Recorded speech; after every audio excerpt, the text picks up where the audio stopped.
Muito boa tarde, são 12 horas e 7 minutos e nós estamos iniciando pela Band Amazonas, a TV mais popular do nosso estado, a edição de terça-feira ao vivo do Exija Seus Direitos para toda Manaus e para vários municípios do interior do estado. Muito obrigado pelo carinho da sua audiência. Hoje no nosso programa nós vamos mostrar mais uma vitória, mais uma batalha conquistada pelo Exija Seus Direitos. Nós mostramos aqui nesse programa o caso de uma jovem com uma doença raríssima chamada lúpus, que estava sendo inclusive humilhada pelo INSS, porque mesmo diante de tantos problemas, ela não conseguia acesso ao seu benefício. Dona Lúcia trabalha empregada fazendo salgados. O pouco que ganha ajuda no sustento da casa e a comprar os remédios para a filha. Como toda mãe, não perde a esperança. Eu acredito que Deus um dia vai obrar milagre na vida dela.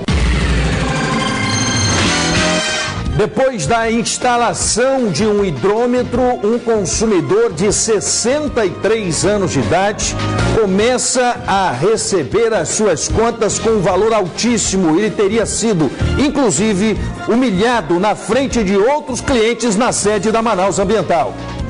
Como se não bastasse, o aposentado está sendo acusado pela concessionária de fazer ligação clandestina. Eu vou processar ela, porque ela fez isso comigo, vai fazer com outras pessoas, né? Vamos mostrar um caso de um consumidor que é um caso inusitado. Ele levou a sua geladeira para consertar, a assistência técnica deu outra, a que a assistência técnica forneceu também apresentou problemas. Vocês vão ver mais uma história envolvendo assistência técnica no Exija Seus Direitos, edição de terça-feira ao vivo, que está começando agora, como fazemos todos os dias, procurando pessoas desaparecidas através do nosso quadro Procura-se.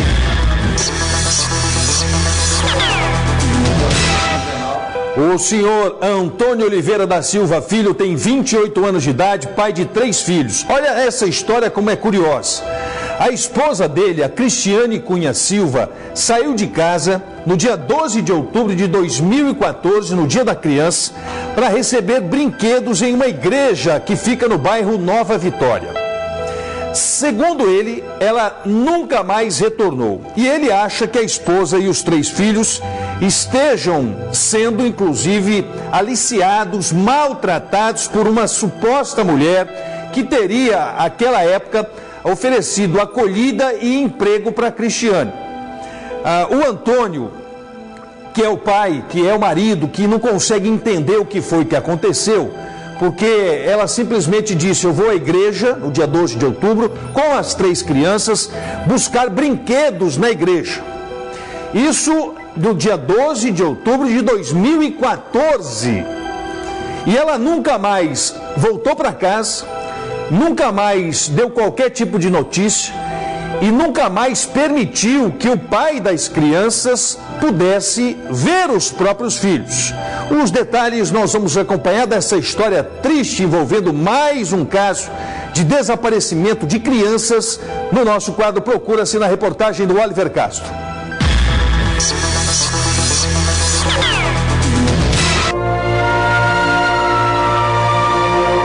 Antônio é um pai de família apaixonado pelos filhos e pela esposa Cristiane. Ele já tentou de todas as formas reencontrá-los, mas até o momento não obteve êxito. Antônio, ao reencontrar sua família, o que você faria de diferente? O que eu fazer de diferente para ela é, como ela sempre quis, é ter um lar bonito, um lar para ela poder dedicar as coisas dela, como ela sempre teve zelo com as coisas dela, é dar uma convivência melhor para ela, que ela nunca teve no passado, que nós tínhamos um pouco de dificuldade também das coisas, é fazer ela se sentir bem no local, que ela possa ficar comigo e com meus filhos. Resumindo, uma vida melhor. Uma vida melhor, isso, exatamente. Você se considera um homem romântico, apaixonado pela sua esposa e filhos? Rapaz, eu me considero. O que você já fez para ela? Já tentei fazer tudo que ela pedia, quando, por exemplo... Você seria capaz de fazer uma declaração de amor para sua esposa? Rapaz, com certeza, né? Cristiane, meu bem, o que eu quero dizer é que eu te amo tanto. Você não sabe a tanta falta que você está me fazendo. Você sabe que você mora dentro do meu coração. Só você para me fazer feliz junto com meus filhos. Por isso aqui eu estou mandando essa mensagem aonde você estiver ouvindo, que eu te amo e sinto muita falta de você.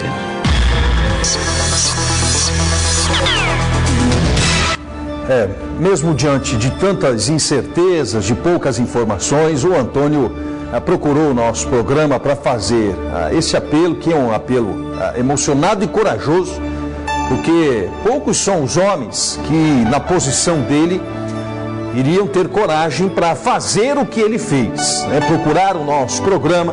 O Oliver tinha feito uma reportagem maior, mais ampla, mais aprofundada, mas o Senna, com a preguiça que lhe é peculiar, resolveu não editar o que foi feito na reportagem. Mas fica aí a lição que todos nós precisamos ter, de procurar todos os mecanismos.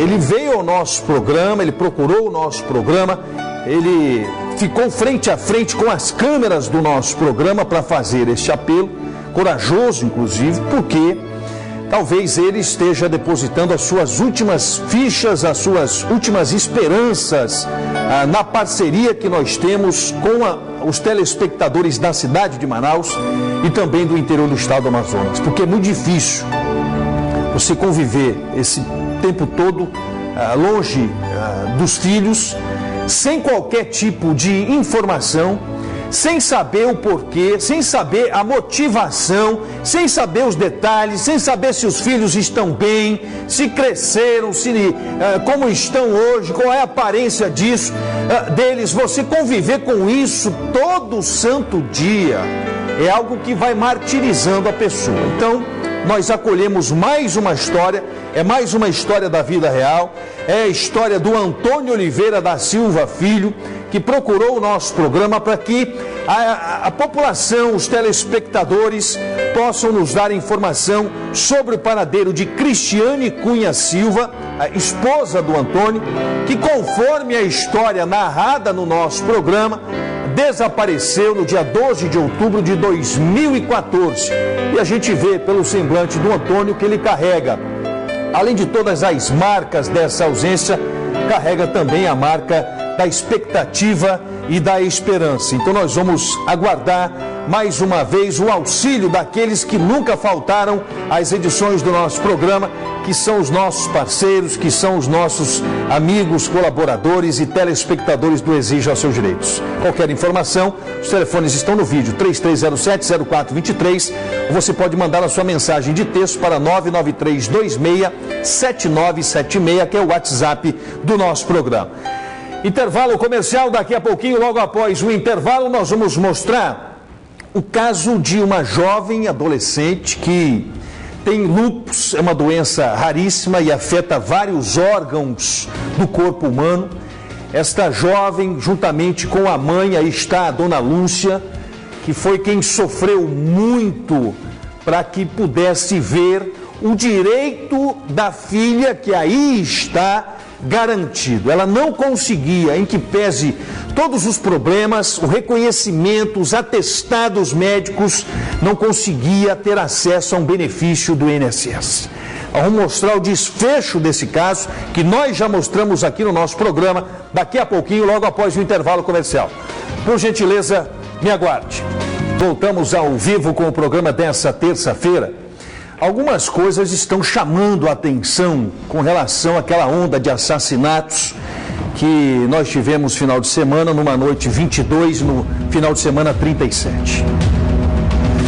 E parece que estão descobrindo as investigações. Hoje de manhã eu conversava com uma pessoa ligada à área da segurança pública e ele me disse o seguinte: as linhas de investigação estão mostrando, as linhas iniciais de investigação estão mostrando que houve uma ação coordenada, inclusive com a altíssima possibilidade de desligamento de câmeras do CIOPS, para vocês verem o tamanho do problema e o tamanho do barulho.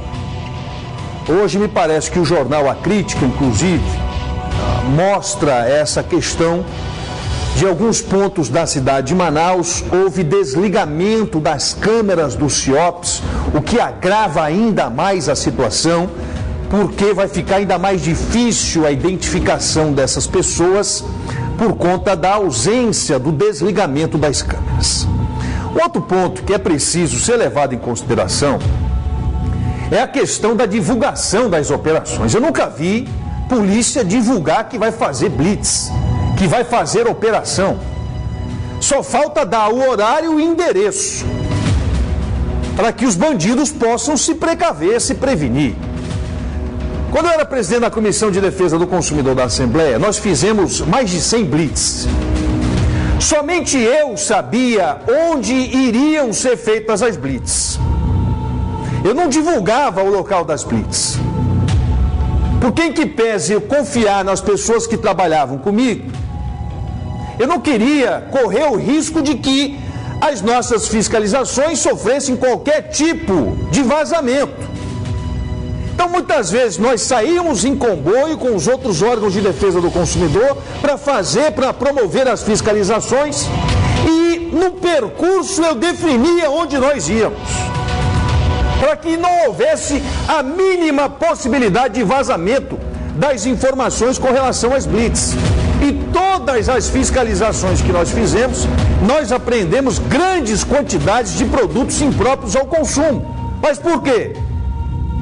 Porque nós não divulgávamos a questão das fiscalizações. Se a polícia agora divulga que no final de semana vai promover mais uma vez uma fiscalização, uma blitz, uma mega operação, o que vai acontecer? Pergunte para o bandido se ele vai ficar dando sopa na rua. Pergunte para o homicida, o procurado pela justiça, pela polícia, o foragido da cadeia, o traficante, se ele vai ficar dando mole no final de semana por conta das operações que vão ocorrer. Mas a operação policial não se pode divulgar. Uma vez o Detran divulgou numa segunda-feira: olha, nesse final de semana vamos fazer uma mega operação na Avenida do Turismo. Não pegaram ninguém. Mas quem é o burro que vai praticar delito sabendo que tem operação na rua? Qual é o condutor do veículo que vai pegar o seu veículo com o IPVA atrasado, com a sua carteira vencida, cheia de pontos, e vai para a Avenida do Turismo sabendo que vai ter blitz do Detran? Então essas coisas precisam ter um mínimo de organização. Eu sei que nesse momento as polícias, de uma maneira geral, estão querendo mostrar serviço e resultado para a sociedade. Mas não é divulgando blitz e ações da polícia que vocês, desses órgãos, vão contemplar o desejo e a necessidade de prestar contas do bom serviço policial. Divulgar blitz, divulgar operação policial, divulgar ações do Detran, ou coisa que o valha, é a mesma coisa que falar: atenção, bandidado, não saiam de casa no final de semana porque a polícia vai estar nas ruas. Aí é o fim da picada. São 12 horas mais 21 minutos. O seu Juvenal Batista Uchoa pagou R$700 para consertar a sua geladeira. R$700, é quase uma geladeira nova. A assistência técnica pegou e emprestou uma geladeira para o seu Juvenal, enquanto a dele não ficava pronta. O curioso, o detalhe, é que a geladeira dele que estava para o conserto estava com problema. E a que a assistência técnica emprestou para o seu Juvenal também apresentou problemas. Ele veio ao nosso programa porque ele estava injuriado e indignado com o tratamento que ele recebeu. A reportagem é do Oliver Castro. Juvenal trabalha em um pequeno comércio no Santa Etelvina, zona norte de Manaus. É daqui que ele garante o sustento da família. Em novembro do ano passado, a geladeira onde armazenava alimentos apresentou defeito. Imediatamente, o comerciante procurou uma assistência técnica para sanar o problema. O problema dela era, segundo o rapaz que levou, disse que era o motor, né? Essa geladeira você utilizava aqui para guardar alguns produtos que o senhor revende aqui no seu comércio? Isso, para guardar alguns produtos, como coisa assim, como cheiro verde, verdura, essas coisas, né? Sem funcionar a geladeira, o senhor então procurou uma assistência técnica? Isso, procurei assistência técnica, era para mandar ajeitar, para, como se diz, minimizar meu problema, né? E no caso, agravou mais o problema, né? Muito prestativo, o técnico conseguiu uma geladeira substituta para ficar na casa do comerciante até a dele ficar pronta. Mas, como dizem, quando a esmola é demais, até o santo desconfia. Aí eu fui lá com ele de novo, ele falou assim, não, eu vou levar para ajeitar e tal. Eu digo, meu amigo, vê se você resolve esse problema que eu estou precisando dessa geladeira, eu estou dependendo dela, dando prejuízo. Aí ele pegou e disse, não, vamos fazer o seguinte, essa geladeira, ela está com isso assim, ele falando, eu vou lhe dar outra geladeira. Aí ele me trouxe essa outra pior do que a primeira que eu tinha. Foram várias as tentativas de resolver a situação. Segundo o consumidor, o proprietário da empresa sempre arrumava uma bela desculpa. Fiz o orçamento da primeira vez, R$350, eu peguei e paguei os R$350. Pagou à vista, no dinheiro? À vista, no dinheiro. Aí por aí... O prazo que eles deram para entregar? 90 dias, a geladeira funcionou 2 dias. Prazo para entrega do serviço? Ele me deu uma semana. Uma semana para entregar? Foi. Aí ele trouxe, ela funcionou 2 dias. Desses 2 dias ela não funcionou, mas eu liguei para ele de volta, ele veio, pegou a geladeira, levou, depois me devolveu ela de novo, disse que estava tudo ok. A geladeira funcionava, o congelador e embaixo nada. Indignado com a falta de compromisso da assistência técnica, Juvenal procurou o nosso programa para denunciar o caso.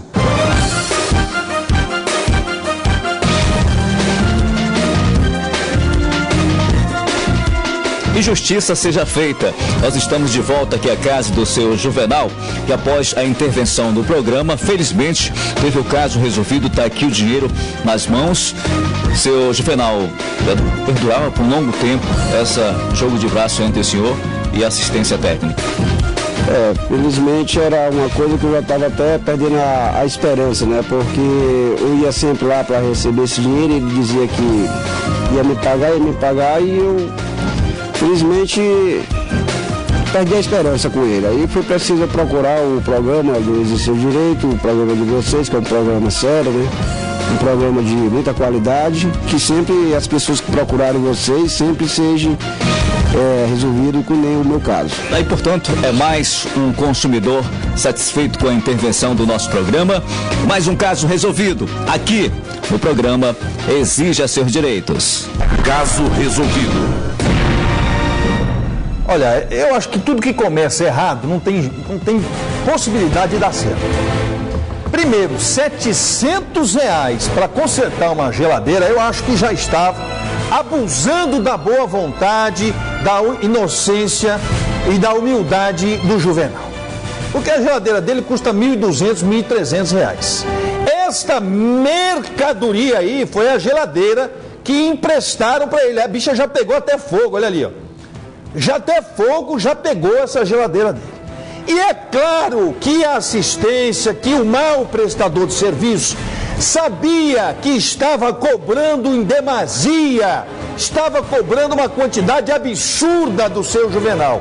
Tanto isso é verdade, que num ato não muito comum, não muito usual, acabou então emprestando uma nova geladeira, entre aspas, para este consumidor, para querer fazer com que o consumidor se sentisse satisfeito com a prestação do serviço. As pessoas precisam ter muito cuidado quando forem levar os seus produtos para assistência técnica. Nunca levem a uma assistência técnica apenas. Procure um orçamento, 2 orçamentos, 3 orçamentos diferentes, para que você possa fazer uma comparação. Às vezes, ocorrem diferenças de 200%, de 300%, de 400% de um estabelecimento para outro. Então é muito importante que o consumidor tenha esta consciência de fazer sempre uma análise, 3, 4, 5 orçamentos diferenciados para que você não incorra no erro que o Juvenal cometeu. de levar até uma assistência técnica, que abusou da boa vontade dele, que cobrou R$700 para consertar uma geladeira que vale R$1.100 ou R$1.200. Para vocês verem o que fizeram com o Juvenal. Então, graças à intervenção do nosso programa, o caso foi resolvido, mas além de resolvermos o caso, nós temos essa preocupação sempre de informar a você. Cuidado com os maus prestadores de serviço. Infelizmente, na nossa sociedade, nós temos os bons profissionais, os grandes profissionais, os bons e habilitados profissionais, mas nós temos também, infelizmente, uma quantidade pequena, mas que causa sérios danos e sérios prejuízos aos consumidores. Parabéns ao Oliver, que de posse das informações foi até assistência, mostrou o dano, mostrou o prejuízo, mostrou a abusividade, inclusive na cobrança de R$700 de uma geladeira para consertar uma geladeira antiga, uma geladeira que vale R$1.100, R$1.200, e com a intervenção do nosso programa, o caso foi resolvido. Ainda há pouco eu recebi uma mensagem no meu telefone, um questionamento através do Instagram. Daqui a pouco eu vou tentar lembrar, que eu estou igual o Senna, um pouco esquecido das coisas que eu tenho que fazer. Mas eu vou já me lembrar, a respeito de um mercadinho, me parece que o mercadinho estipulou um valor mínimo para cartão de crédito ou de débito. Eu vou ver já essa história, vou responder, porque é uma pergunta comum, muitas pessoas se fazem. Já nós vamos falar sobre esse assunto. Falar sobre um assunto muito sério envolvendo o nosso programa, porque algum tempo atrás nós mostramos aqui o caso de uma jovem, a Elza, que é portadora de uma doença rara chamada lúpus. Ela tem um filho, ela faz hemodiálise. Essa doença ataca pulmão, ataca a rim, ataca a pele, ela não pode trabalhar. A mãe dela, que é a dona Lúcia, parabéns, vocês vão conhecer a história dessa família. E ainda bem que a Elza, apesar de todos os pesares, tem a mãe dela que trabalha, que a protege, que cuida bem dela 24 horas por dia. Eles estavam desde 2008, tentando garantir um benefício do INSS. Desde 2008. E não estavam conseguindo. A própria condição física de quem olha, não precisa ser médico, especialista, ou perito, ou coisa que o valha, faz com que você perceba que ela não tem a mínima condição ao trabalho. Mas a burocracia do INSS é tão grande que anos se passaram para que esta jovem, que tem direito a um benefício, pudesse ter o seu direito garantido. Nós mostramos o caso, nós fomos para cima do INSS, nós entramos em contato pessoalmente com o INSS, conversamos com a gerência do INSS, mostramos o drama desta família e vocês vão ver o desfecho desse caso na reportagem do Oliver Castro. O desespero de uma mãe ao ver a filha nessa situação. Eu não aguento ver minha filha sofrer, chorar de dor, eu sem poder fazer nada por ela. Elza é portadora de lúpus, uma doença autoimune de causa ainda desconhecida, que pode afetar a pele, articulações, rins, pulmões, sistema nervoso e vários outros órgãos do corpo. O dia da ex-atendente de lanchonete começa bem cedo, tomando remédios. Tomo 5 horas, 6 horas eu começo a tomar, tomo outro, 7 horas, 8 horas, 9 horas e 10 horas. Daí eu dou um tempo e só tomo meio-dia, 2 horas da tarde, 8 horas da noite, 9 horas da noite e meia-noite, até o horário de eu dormir. Emocionada, a moça fala do drama em que vive. Hoje em dia eu não posso mais trabalhar, não posso mais cuidar do meu filho como eu cuidava antes, não posso estudar. Perdi a metade da minha vida por causa dessa doença. E o que eu queria mais hoje em dia era um transplante de rins, porque hoje em dia eu vejo o sofrimento da minha família. Todo dia que eu vou para hemodiálise eu passo mal. eu não consigo mais ter minha vida de antes. Segundo Elza e seus pais, desde 2008, tentam o benefício junto ao INSS, mas esbarram na burocracia. Eu vou lá aqui no INSS da Epaminondas, eu vou lá e da instalação, né? Eu vou lá, aí sempre é com a mesma atendente, aí eu vou lá, ou ela diz que falta documento, ou ela manda em outro dia, ela manda em outro horário, e quando eu vou lá, ela manda remarcar por telefone de novo e nunca dá certo. Aí na última vez que eu fui lá agora, ela disse que não sabia o porquê que eu não consegui. Aí eu fiquei calada, né? Que ela que me atende sempre. Dona Lúcia trabalha empregada fazendo salgados. O pouco que ganha ajuda no sustento da casa e a comprar os remédios para a filha. Como toda mãe, não perde a esperança. Eu acredito que Deus um dia vai obrar milagre na vida dela. Deus está presente quando eu canto. Deus está presente quando eu choro. E em meu pranto Ele me consola. Deus está comigo nesta hora. Meu Deus de maravilhas, operando quem impedirá. A criançada aqui não para um minuto sequer. O Luan e a Yara. O Luan é filho da Elza. Estou aqui com a mãe dela, que é a Dona Lúcia. Da época que nós fizemos a reportagem com a Elza, as mudanças foram significativas. Que mudanças foram essas, Elza? Depois que eu consegui receber o meu benefício. Como é que você estava na época? Eu estava bastante abatida, né? Que eu estava usando catéter, fazendo hemodiálise lá na clínica. Aí eu comecei a fazer hemodiálise em casa, melhorou 100%. Hoje em dia eu consigo ficar com a minha família, com o Luan, que é o meu filho.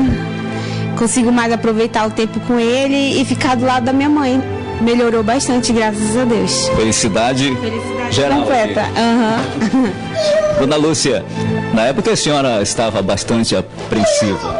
Naquela época só era choro. Sabe, é muito triste, né? Que a gente não sabia o dia de amanhã, como é que ele ia passar a noite, aí como é que ele ia amanhecer, se ele ia para hemodiálise, voltava com pressão alta, dor de cabeça, desmaiava, né? Hoje não, hoje graças a Deus minha filha está bem, faz hemodiálise em casa e graças a Deus, só tenho a agradecer a Deus e vocês que ajudaram que ela viesse receber o benefício dela. Caso resolvido. Caso resolvido, né? Caso resolvido.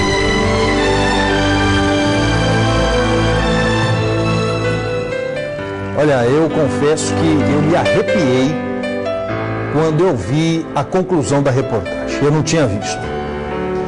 Porque vocês viram a Elza no início da reportagem como ela estava. O semblante dela, o abatimento, a falta de ânimo, de alegria. E vocês viram que depois da conquista da família, que não é uma conquista nossa, é uma conquista da família, olha como ela estava. Quando nós pegamos o caso, a Elza estava assim, nesta situação, nessas condições e com esta aparência. Eu não consigo entender por que o Brasil continua sendo o país das injustiças. Se o Monteiro puder colocar a imagem dela atual, Monteiro, que nós já revimos como ela estava, para que a gente agora tenha em mente sempre uma nova imagem na nova etapa da vida da Elza. Que é uma nova fase, muito mais alegre, com muito mais vontade e alegria de viver, de brincar com o filho, de brincar com a família, de agradecer a mãe, porque a Lúcia foi uma batalhadora incansável.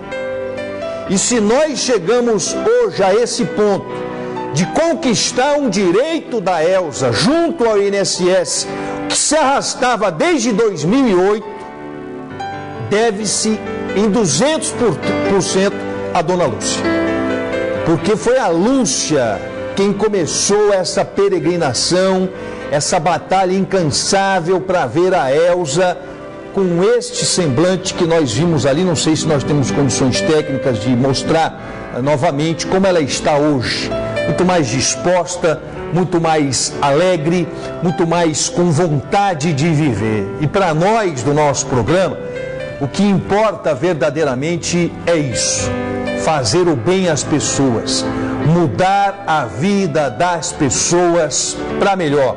E é uma vergonha que a gente tenha que ver, inclusive, o sacrifício, o sofrimento, a humilhação de pessoas que desde 2008 estavam ansiosas para que esse dia chegasse. Então, parabéns, Elza, por essa conquista.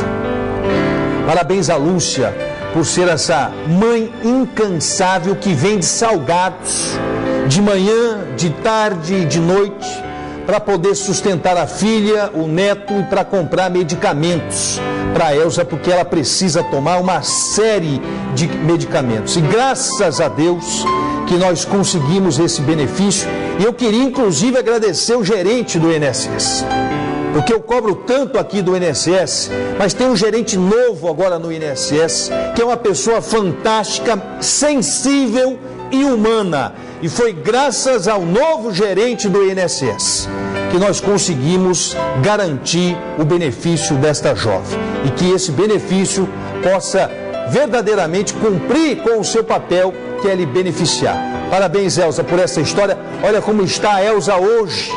Vejam o que nós conseguimos com a união, com o esforço, com a dedicação e principalmente com o respeito que nós devemos ter a todas as pessoas que acreditam no nosso trabalho, que acreditam nas nossas ações, que acreditam no Exija Seus Direitos.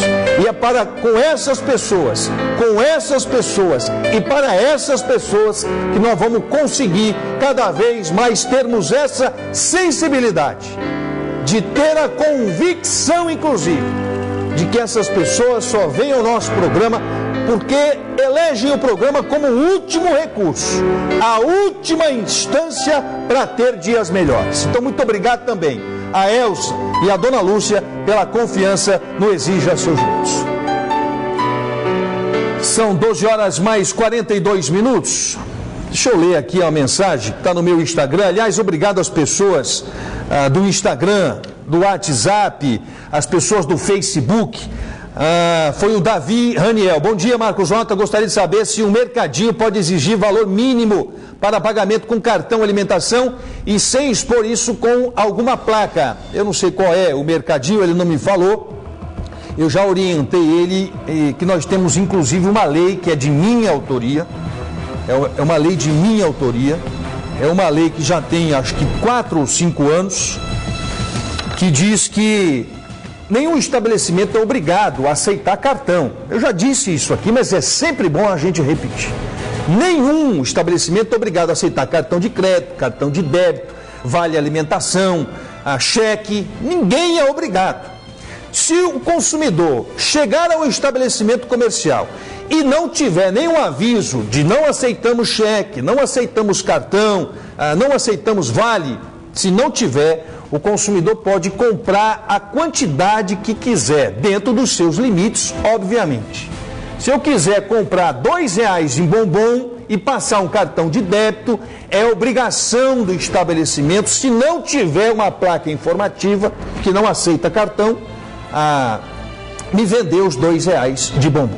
Então não existe imposição nem mínima nem máxima. Claro que máxima você vai ter o seu limite, então você vai gastar o seu limite, mas ninguém pode impor limite quantitativo para você gastar o seu cartão. Eu repito, todos os estabelecimentos são livres para aceitarem ou não aceitar. Se não aceitar, obrigação informar ao consumidor, artigo 6º do Código Nacional de Defesa do Consumidor. Não aceito cheque, não aceito cartão, não aceito cartão de crédito ou débito. Bota uma placa informando. Se não colocar e aceitar o cartão, não pode limitar quanto o consumidor vai gastar. Quem tem que ter a garantia legal de gastar quanto quer é o consumidor, não é o comerciante, não é o estabelecimento que vai impor esta regra. O consumidor é livre para escolher quanto quer gastar. São 12 horas e 44 minutos. foi instalado um hidrômetro na casa do seu Carlos Alberto, que tem 63 anos de idade. Esse senhor procurou o nosso programa, não apenas porque agora ele está pagando contas altíssimas, mas também porque, segundo ele foi humilhado dentro de uma loja da Manaus Ambiental. Ele foi constrangido, inclusive, na frente de outros clientes dentro da Manaus Ambiental. Vocês vão ver a dor de cabeça por conta de um hidrômetro. A reportagem é do Oliver Castro. O hidrômetro instalado em frente a esta casa, no bairro da Paz, zona oeste de Manaus, no início de janeiro, tem causado muita dor de cabeça para seu Carlos. De eu ter feito essa ligação, né? Enquanto foi uma equipe que trabalha para eles, veio fazer a ligação e ela veio falar que foi eu tinha que dar meu jeito, né? Meu jeito, porque era eu que tinha feito a ligação. Eu digo, não, senhora, não foi eu não, foi uma equipe que trabalha para Manaus que fez isso aí. Não, foi o senhor, agora o senhor tem que dar seu jeito. Eu digo, eu vou dar mesmo meu jeito. Eu vou atrás do meu direito, porque não foi eu que fez. Segundo o aposentado, por mês, sua conta de água não ultrapassava R$100, mas de uma hora para outra, sem explicação, deu um salto. Eu paguei uma de 100, eu paguei de 460, né? 68. Aí chega de 600, eu ganho o quê? Eu ganho 800. Eu vou pagar os 680, eu vou ficar com o quê? Aí foi falar para ela, eu digo, não, isso aqui eu não tenho condição de pagar não. Aí vai chegar uma mais alta para o senhor. Com o salário que recebe da aposentadoria, não é possível pagar as contas com valores em torno de R$680. O resultado de tudo isso, contas atrasadas e o risco da água ser cortada. Como se não bastasse, o aposentado está sendo acusado pela concessionária de fazer ligação clandestina. Eu vou processar ela, porque ela fez isso comigo, vai fazer com outras pessoas, né? Acusou o senhor? É, justamente, porque vocês estão vendo, né? Que esse material, eu tenho esse material para fazer, esse serviço não tem, né? Seu Carlos desconfia que o aparelho esteja com defeito. Segundo ele, já solicitou da Manaus Ambiental uma perícia, mas não foi atendido. É importante que a sociedade, que o consumidor, saiba dessa informação. Caso haja alguma dúvida em relação ao seu equipamento, se ele já fez verificações de vazamento, verificações da parte hidráulica, e mesmo assim ele não consegue baixar o valor da conta, pode ser que o problema esteja no hidrômetro. E solicite que a concessionária faça a retirada do hidrômetro e o IPEM realize esses testes, e aí vamos tirar a dúvida se o consumidor está com a razão ou se é um outro problema a ser investigado.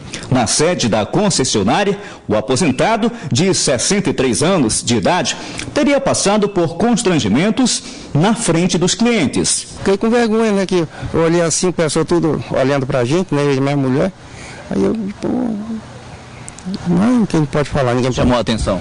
É, porque ninguém pode mais nem falar com o pessoal, né, que aí a gente vai preso e tal, né, o chefe chamou a minha mulher embora.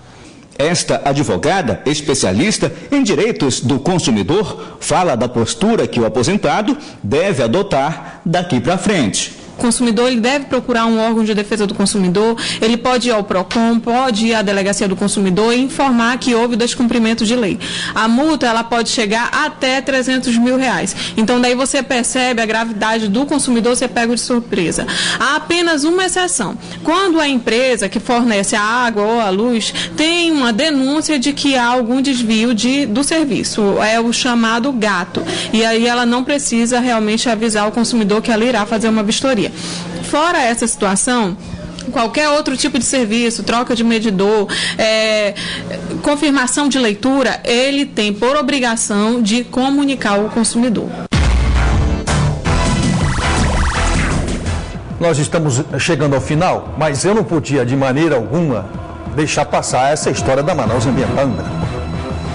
É mais uma vergonha dessa concessionária de água da cidade de Manaus. É mais um descaso, é mais uma falta de respeito, de responsabilidade.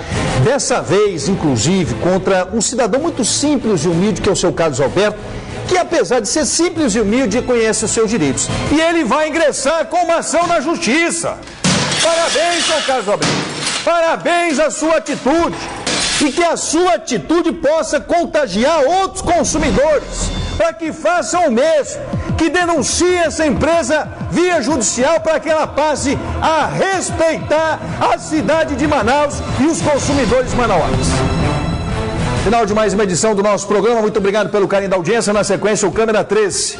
Uma ótima e abençoada terça-feira. Que Deus abençoe você e a sua família. E até amanhã, quarta-feira, ao vivo, com mais uma edição do nosso programa. E amanhã comigo. Boa tarde.